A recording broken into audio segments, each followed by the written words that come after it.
Everyone student, आज मैं standard 3 और 4 के बच्चों को हिंदी व्याकरण के बारे में बताने जा रहा हूँ। हिंदी व्याकरण का सबसे मूल आधार भाषा है, तो भाषा के बारे में आप लोग को बताऊँ। भाषा की परिभाषा क्या है? जिस माध्यम से मनुष्य अपने भाव और विचारों को प्रकट करता है और दूसरे के विचारों को समझता है, उसको हम भाषा कहते हैं। भाषा की परिभाषा क्या है? जिस माध्यम से मनुष्य अपने भाव और विचारों को समझता है, प्रकट करता है और दूसरे के विचारों को समझता है, उसको हम भाषा कहते हैं। एक बार समझ लिया आप लोग कि भाषा क्या है। भाषा की हम परिभाषा कैसे करेंगे? जिस माध्यम से मनुष्य अपने भाव और विचारों को प्रकट करता है और दूसरे के विचारों को समझता है, उसको हम भाषा कहते हैं। भाषा का मुख्यतः दो रूप होता है, एक मौखिक होता है, एक लिखित होता है। मौखिक क्या है?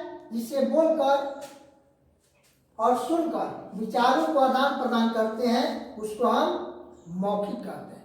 मौखिक भाषा क्या है? बोलकर और सुनकर विचारों के आदान प्रदान करते हैं, उसको हम मौखिक भाषा कहते हैं। लिखित भाषा क्या है? लिखकर विचारों को आदान प्रदान के आदान प्रदान को हम लिखित भाषा कहते हैं। जो लिख करके हम दूसरे के भाव को प्रकट करते हैं, वह है लिखित भाषा। फिर एक बात जानिए, भाषा क्या है? जिस माध्यम से मनुष्य अपने भाव और विचारों को प्रकट करता है और दूसरे के विचार को समझता है, विचारों को समझता है, उसे हम भाषा कहते हैं। भाषा के मुख्यतः दो भेद होते हैं। कौन कौन? दो प्रकार होते हैं, एक मौखिक भाषा, एक लिखित भाषा। मौखिक भाषा क्या है?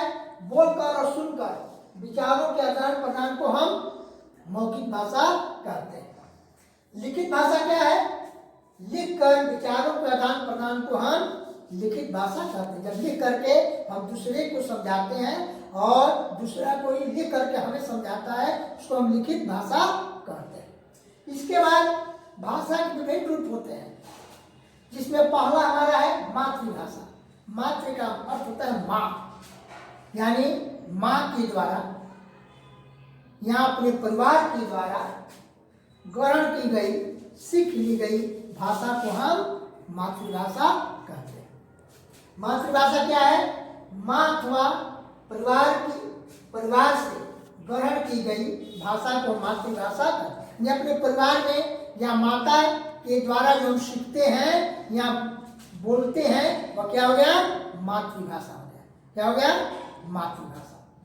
फिर एक बार देखिए, मातृभाषा क्या है? मातृ का अर्थ माँ।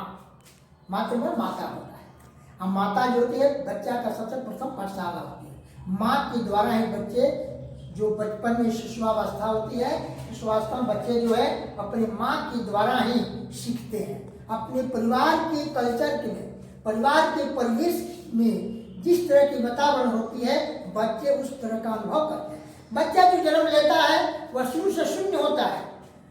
और उदाहरण लीजिए, अगर हम चार बच्चा है, चार बच्चा को अलग अलग अगर परिवेश में रख देते हैं, तो चारों बच्चा का अलग अलग बोल चाल रहन सहन में अंतर हो जाता है। एक किसी को हिंदी भाषा के परिवार में रख दीजिए, एक किसी को अंग्रेजी भाषा के परिवार में रख दीजिए, एक किसी को संस्कृत भाषा के परिवार में रख दीजिए और एक बच्चा को भोजपुरी बोलने वाले परिवार में रख दीजिए, तो चारों का आने वाले समय में, यानी वह जब बोलने का शुरू करता है, यानी 1.5-2 वर्ष के अंतराल के बाद, वह अपने अपने परिवार के परिवेश के अनुसार माता के भाषा के अनुसार वह सीखना शुरू करता है। जैसे उदाहरण, अगर भोजपुरी में जो बच्चा है, उसका परिवार भोजपुरी बोलता है, उसका माँ भोजपुरी बोलती है, तो वो भी भोजपुरी बोलना शुरू कर देता है, उसको सिखाना नहीं पड़ता है।